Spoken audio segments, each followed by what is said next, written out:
ಡಿ.ಕೆ. ಶಿವಕುಮಾರ್ ಡೆಲ್ಲಿಯಲ್ಲಿ ಹೇಳಿದ್ದಾರೆ, ನಾವು ಮುತ್ತಿಗೆ ಹಾಕ್ತೀರಿ ಅಂತ ಹೇಳಿದ್ದಾರೆ. ಎಲ್ಲಿ ಮುತ್ತಿಗೆ ಹಾಕಬೇಕಾಯಿತು? ರಾಜಭವನ್ಗೆ ಹಾಕ್ತೀನಿ ಅಂತ. ಇಲ್ಲಿ ಯಾಕೆ ನಮ್ಮನ್ನು ಬಂದು ಮುತ್ತಿಗೆ ಹಾಕಿದ್ರು? ಇದಕ್ಕೆ ನೇರ ಕಾರಣ ಡಿ.ಕೆ. ಶಿವಕುಮಾರ್ ಅವರು, ಮುಖ್ಯಮಂತ್ರಿನೇ ನೇರ ಕಾರಣ. ಅವರ ಆದೇಶದ ಮೇಲೆನೆ ಪೊಲೀಸರು ನಮಗೆಲ್ಲ ಹೊಡೆಯಕ್ಕೆ ಅವಕಾಶ ಮಾಡಿಕೊಟ್ಟು ಅಲ್ಲಿ ನಿಲ್ಲಿಸಿ ಎಲ್ಲ ಮಾಡಿದ್ದಾರೆ. ಇದು ಪೂರ್ವ ನಿಯೋಜಿತ ಕೃತ್ಯ. ಕಾಂಗ್ರೆಸ್ ಆಫೀಸಲ್ಲಿ ಇಷ್ಟೆಲ್ಲ ಬಂದಿದೆ ಲಾಂಗು ಮಚ್ಚು ಅಂತಂದ್ರೆ ಅಲ್ಲಿ ಬಾಂಬ್ಗಳು ಇರ್ಬೋದು. ಯಾಕೆಂದ್ರೆ ಪಾಕಿಸ್ತಾನ ಜಿಂದಾಬಾದ್ ಅಂದವರೆಲ್ಲ ಕಾಂಗ್ರೆಸ್ ಆಫೀಸಿಂದಾನೇ ಬಂದವರು. ವಿಧಾನಸೌಧದಲ್ಲಿ ಪಾಕಿಸ್ತಾನ ಜಿಂದಾಬಾದ್ನಲ್ಲ, ಯಾರೋ ನಜೀರ್, ಅವನ ಹೆಸರೇನು ನಜೀರ್ ಅಹಮದ್, ಅವರು ಅಲ್ಲಿಂದಾನೇ ಬಂದು ಧಿಕ್ಕಾರ ಕೂಗಿದ್ದು ಭಾರತಕ್ಕೆ. ಪಾಕಿಸ್ತಾನ ಜಿಂದಾಬಾದ್ ಅಂತ ಭಾರತದ ವಿರೋಧಿ ಹೇಳಿಕೆಯನ್ನು ಕೊಟ್ಟವರು. ಅಂಥವರು ಇವತ್ತು ಕಾಂಗ್ರೆಸ್ ಆಫೀಸಿಂದ, ಪೂರ್ತಿ ಕಾಂಗ್ರೆಸ್ ಆಫೀಸು ದೇಶ ವಿರೋಧಿಗಳ ಆಫೀಸ್. ಇವತ್ತು ಈಗ ಕಮಿಷನರ್ ಅವರಿಗೆ ದೂರು ಕೊಟ್ಟಿದ್ದೀರಿ, ಸೀಲು ಹಾಕಿ ಕೊಟ್ಟಿದ್ದಾರೆ. ನಾವು ವಾರ್ನ್ ಮಾಡಿದಿರಿ. ಈಗ ನೀವೇನಾನ ಇದು ಮುಚ್ಚಾಕ್ಬಿಟ್ರೆ ನಾವು ಅವ್ರನ್ನ ಇವಾಗ ತಗೊಂತೀರಿ ಅಂದ್ರು. ತಗೊಂಡ್ರಲ್ಲ, ಅವ್ರನ್ನ ಜೈಲಿಗೆ ಕಳಿಸ್ಬೇಕು. ಈಗ ಇಷ್ಟೆಲ್ಲ ಮಾತಾಡ್ತಾರಲ್ಲ, ನಮ್ಮ ಬಿಜೆಪಿ ಆಫೀಸ್ ಮುಂದೆ ಬಂದಿದ್ದು ಇದುವರೆಗೂ ಸುಮಾರು 16 ಸರಿ ಬಂದು ಪ್ರೊಟೆಸ್ಟ್ ಮಾಡಿದ್ದಾರೆ. 16 ಸರಿ. ನಮಗ್ ಮಾತ್ರ ಹೇಳ್ತಾರೆ ನೀವು ಫ್ರೀಡಂ ಪಾರ್ಕ್ ಅಲ್ಲೇ ಪ್ರೊಟೆಸ್ಟ್ ಮಾಡಬೇಕು ಅಂತ. ಅಂದ್ರೆ ಕಾನೂನು ನಮಗ್ ಮಾತ್ರ, ಅವ್ರ ಕಾನೂನು ಇಲ್ವಾ ಹಂಗಾರೆ? ಅವ್ರಿಗೆ ಕಾನೂನು ಇಲ್ವಾ ಹಂಗಾರೆ? ಈಗ ನಮ್ಮ ಮೇಲೆಲ್ಲ ಕೊಲೆ ಮಾಡುವಂತ ಪ್ರಯತ್ನ ಮಾಡಿದ್ರು. ಅಟೆಂಪ್ಟ್ ಟು ಮರ್ಡರ್ ಕೇಸ್ ಕೊಟ್ಟಿದ್ರು. ನಾವು ಕೊಲೆ ಮಾಡುವ ಪ್ರಯತ್ನ, ಬಿಜೆಪಿಯ ವಿರೋಧ ಪಕ್ಷದ ನಾಯಕರನ್ನ ಮತ್ತು ಎಂಎಲ್ಎಗಳನ್ನ ಕೊಲೆ ಮಾಡುವ ಪ್ರಯತ್ನ ಅಂತ ಹೇಳಿ ಕಂಪ್ಲೇಂಟ್ ಕೊಟ್ಟಿದ್ರು. ಇವರೇನ ಸುಮ್ಮನೆ ಕರೆದು ಅವ್ರಿಗೆಲ್ಲ ಪಾಕಿಸ್ತಾನ ಜಿಂದಾಬಾದ್ ಅನ್ನೋನಿಗೆ ಕರೆದು ಕಮಿಷನರ್ ಆಫೀಸಲ್ಲಿ ಕೂರಿಸಿ ಬಿರಿಯಾನಿ ಕೊಟ್ರಲ್ಲ, ಹಂಗೆ ಕರೆದು ಬಿಟ್ಟು ಬಿರಿಯಾನಿ ಕೊಟ್ಟು ಕಳಿಸ್ತಾರೆ. ನಾವು ಬಿಡಲ್ಲ. ರಾತ್ರಿ 10 ಗಂಟೆವರೆಗೂ ಸಮಯ ಕೊಟ್ಟಿದ್ದೀವಿ. ಇವತ್ತು ರಾತ್ರಿ 10 ಗಂಟೆವರೆಗೂ ಸಮಯ ಕೊಟ್ಟಿದ್ರು. ಅವ್ರನ್ನ ಬಂಧಿಸಿ ಜೈಲಿಗೆ ಕಳಿಸಿಲ್ಲ ಅಂದ್ರೆ ನಾಳೆ ಬೆಳಗ್ಗೆ ನಾವು ವಿಧಾನಸೌಧದಲ್ಲಿ ಗಾಂಧಿ ಸ್ಟ್ಯಾಚ್ಯೂ ಮುಂದೆ ನಮ್ಮೆಲ್ಲ ಶಾಸಕರು, ನಮ್ಮೆಲ್ಲ ಎಂಎಲ್ಸಿಗಳು ಯಾರ್ಯಾರಿದ್ದಾರೋ ಎಲ್ಲರೂ ಕೂಡ ನಾವು ಪ್ರಜಾಪ್ರಭುತ್ವದ ಉಳಿವಿಗಾಗಿ ರಕ್ಷಣೆ ಮಾಡಿ ಈ ಗೂಂಡಾ ಸರ್ಕಾರ, ಗೂಂಡೆ ಶಿವಕುಮಾರ್ ಅವರ ಸರ್ಕಾರ ತೊಲಗಬೇಕು. ಅಲ್ಲಿವರೆಗೂ ಈ ಸರ್ಕಾರದ ವಿರುದ್ಧ ಹೋರಾಟವನ್ನ ಮಾಡ್ತೀರಿ. ನಾಳೆ ಇವತ್ತು 10 ಗಂಟೆಗೆ ಅವ್ರನ್ನ ಅರೆಸ್ಟ್ ಮಾಡಿ ಜೈಲಿಗೆ ಕಳಿಸಿಲ್ಲ ಅಂದ್ರೆ ಬೆಳಗ್ಗೆ ನಾವು ಪ್ರತಿಭಟನೆಯನ್ನ ಮಾಡ್ತೀರಿ. ಆಮೇಲೆ ನಮ್ಮ ರಾಜ್ಯದ ಅಧ್ಯಕ್ಷರ ಜೊತೆ ಮಾತಾಡ್ತೀನಿ ನಾನು. ಅವ್ರೇನು ಶಿಕಾರಿಪುರದಲ್ಲಿ ಇವತ್ತು ಕಾರ್ಯಕ್ರಮ ಇದೆ, ಅದಕ್ಕೆ ಬರಲಿಲ್ಲ ಅವರು.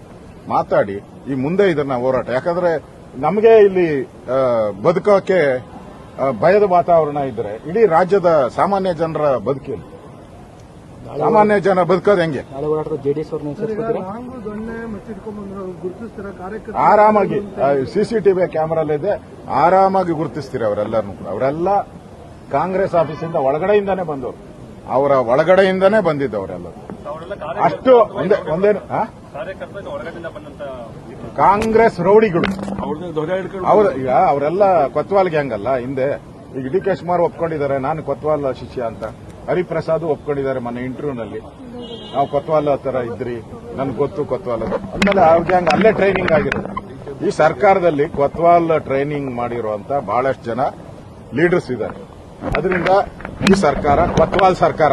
ಇವತ್ತಿಂದ ಈ ಸರ್ಕಾರ ಕೊತ್ವಾಲ್ ಸರ್ಕಾರ, ಕೊತ್ವಾಲ್ ರಾಮಚಂದ್ರನ ಸರ್ಕಾರ. ಇದು ಇಲ್ಲಿ ಕಾನೂನು ಬೆಲೆ ಇಲ್ಲ. ನಮಗ್ ಮಾತ್ರ ಪ್ರೊಟೆಸ್ಟ್ ಮಾಡಕ್ಕೆ ಅಧಿಕಾರ ಇಲ್ಲ. ಕಾಂಗ್ರೆಸ್ ಪಾರ್ಟಿಯವರು ದಿನನಿತ್ಯ ರೋಡಲ್ಲಿ ಇದ್ದು ಪ್ರೊಟೆಸ್ಟ್ ಮಾಡಬೇಕು. ನಮಗ್ ಮಾತ್ರ ಹೈಕೋರ್ಟ್ ಆರ್ಡರ್, ಅವ್ರಿಗೆ ಹೈಕೋರ್ಟ್ ಆರ್ಡರ್ ಇಲ್ಲ.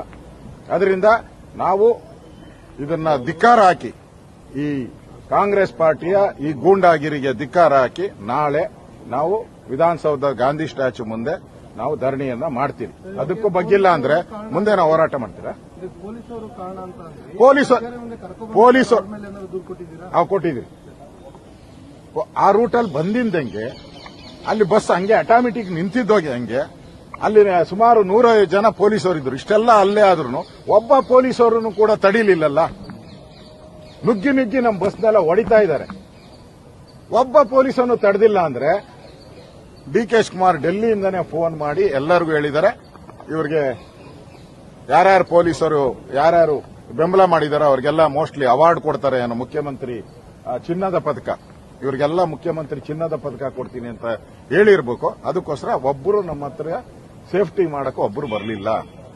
ಅದರಿಂದ ಇವತ್ತು ಹರೀಶ್ ಅವರ ಮೇಲೆ ಆಗಿರುವಂತಹ ಹಲ್ಲೆ ಇವತ್ತು ಖಂಡನೀಯ. ಅವರು ಈಗ ಮೆಡಿಕಲ್ ಇದಕ್ಕೋಸ್ಕರ ವಿಕ್ಟೋರಿಯಾಗೆ ಹೋಗ್ತಾ ಇದ್ದಾರೆ. ಅಲ್ಲಿ ಮೆಡಿಕಲ್ ರಿಪೋರ್ಟ್ ಆಗುತ್ತೆ. ಅದಾದ್ಮೇಲೆ ಅವ್ರ ಮೇಲೆ ಕ್ರಮ ಆಗಿಲ್ಲ ಅಂದ್ರೆ ಈ ಗೂಂಡಾಗಿರಿ ಸರ್ಕಾರದ ವಿರುದ್ಧ ನಮ್ಮ ಹೋರಾಟ ಮುಂದುವರಿತತೆ. ನಾಳೆ ಇವತ್ತು ರಾತ್ರಿ 10 ಗಂಟೆವರೆಗೂ ಅವ್ರನ್ನ ಬಂಧಿಸಿ ಜೈಲಿಗೆ ಕಳಿಸಿಲ್ಲ ಅಂದ್ರೆ ನಾಳೆ ನಮ್ಮ ಪ್ರತಿಭಟನೆ ನಾವು ಮಾಡೇ ಮಾಡ್ತೀರಿ. ಮುಂದಿನ ದಿನಗಳಲ್ಲಿ ನಮ್ಮ ರಾಜ್ಯ ಅಧ್ಯಕ್ಷರ ಜೊತೆ ಮಾತಾಡಿ ಈ ಹೋರಾಟವನ್ನ ಮುಂದೆ ತಾರ್ಕಿಕ ಅಂತ್ಯಕ್ಕೆ ತಗೊಂಡು